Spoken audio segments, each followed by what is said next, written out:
Buenas tardes, soy Macario Gonzalo y este es su programa Jornal 2030. Gracias por estar con nosotros, Greta. Buenas tardes, ¿cómo estás? Hola Macario, ¿qué tal? Buenas tardes. Uno de los grandes problemas que tiene el país es la desigualdad económica y social entre un grupo reducido que tiene todo, que acapara todo, y una vasta base social que carece casi de todo también.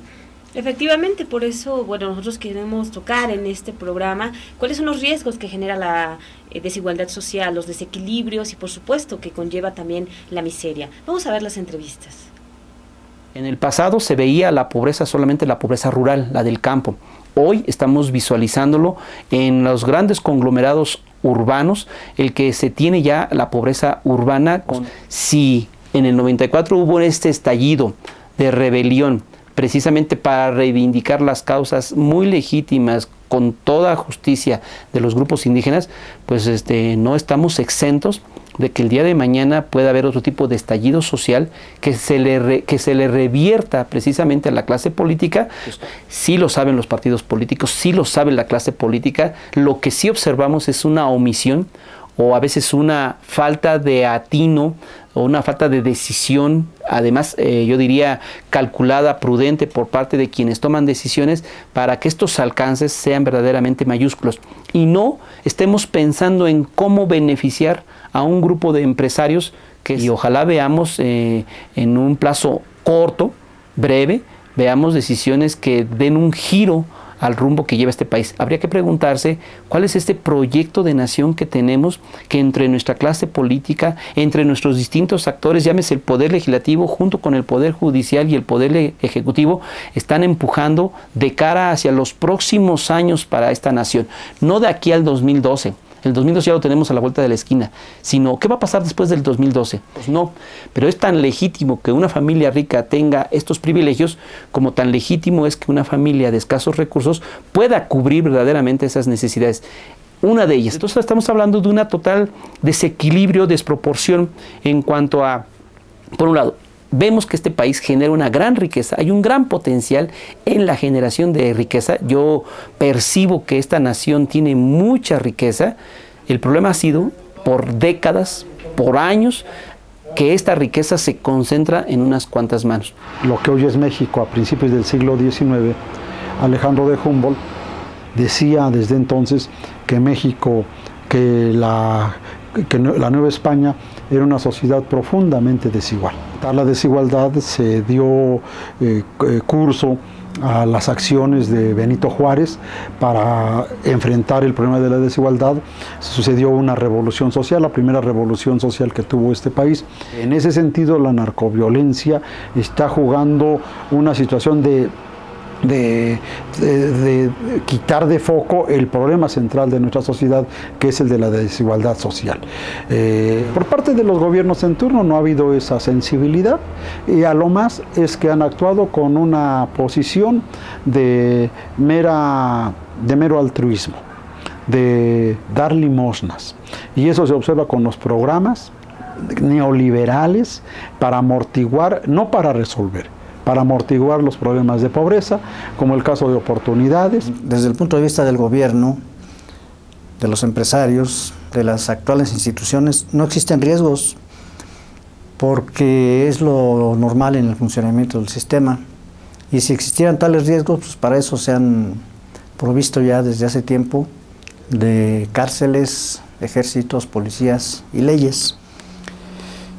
La única salida es un nuevo ya basta del pueblo, lo cual ha ocurrido históricamente y puede ocurrir en cualquier momento.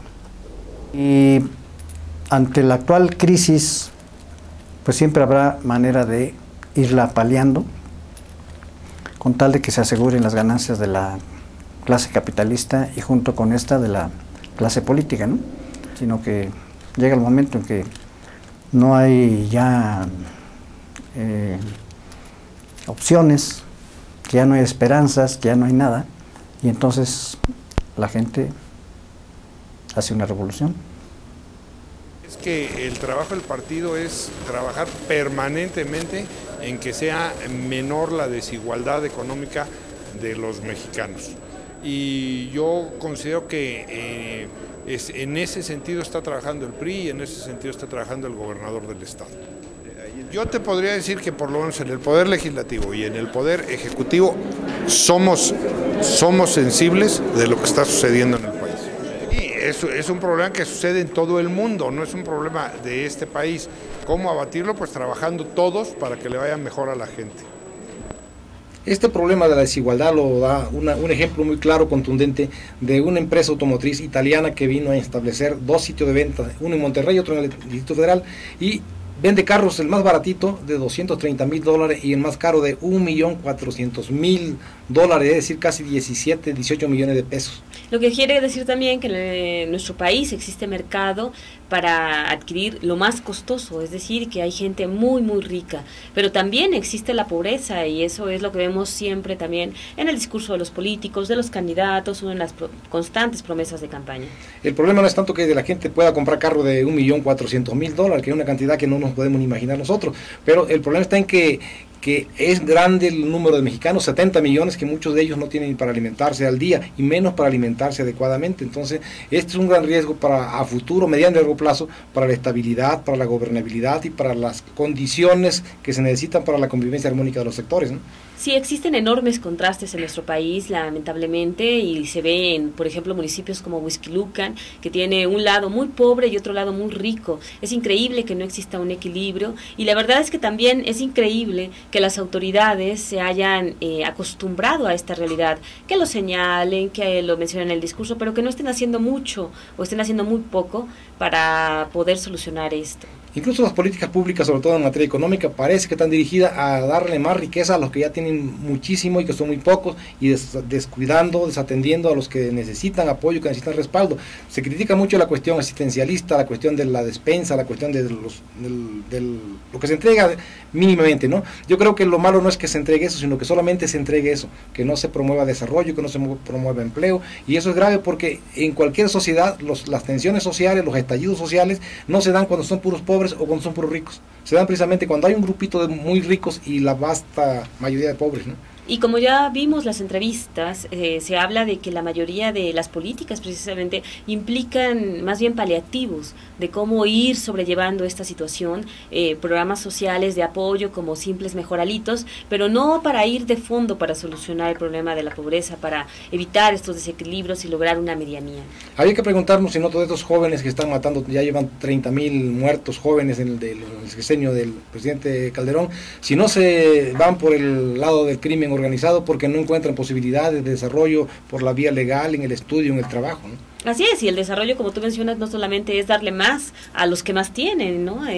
Para que puedan captar más recursos y hacer muchas obras a costa de pues otros que sigan teniendo un salario bajísimo. Hemos visto también que pues la verdad es que el salario mínimo no ha crecido prácticamente en nada, al contrario, es una grosería para los trabajadores. Yo creo que el gobierno tiene que ya reflexionar muy seriamente, pero no solamente el gobierno, reflexionar también los que tienen posibilidades de invertir, los que tienen posibilidades de generar empleo, de generar y de distribuir la riqueza, porque también hay mucha riqueza, pero mal distribuida.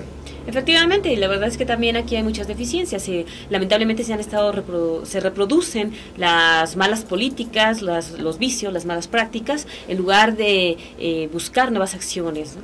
Sí, yo creo que el país no puede seguir este camino de la desigualdad, ensanchando la brecha entre los pocos que tienen mucho y los muchos que no tienen nada, porque de verdad que es riesgoso para la estabilidad y la gobernabilidad. Y se hablaba mucho, de hecho, ¿no?, de que el 2010 podría ser un año cíclico por aquello del 1910, 1810. Afortunadamente, bueno, estamos a punto de terminar el año, digamos que tranquilamente, pero esto no quiere decir que estemos a salvo de un estallido social, como ya lo advirtieron los especialistas, porque tenemos unas condiciones muy difíciles. Sí, la verdad que hay grandes sectores de la población que tienen muy poco que perder en una cuestión de revuelta. Efectivamente, así que lo importante es que las autoridades se pongan a trabajar realmente, y aquí van los 4 niveles de gobierno, como siempre. Sí, deben de ver ya no solamente por poder mismo, sino para servir, para atender y para resolver estos problemas, ¿no? Efectivamente, pero bueno, esperemos que haya una solución. Por lo pronto vamos a un corte y regresamos con un Gente Opina.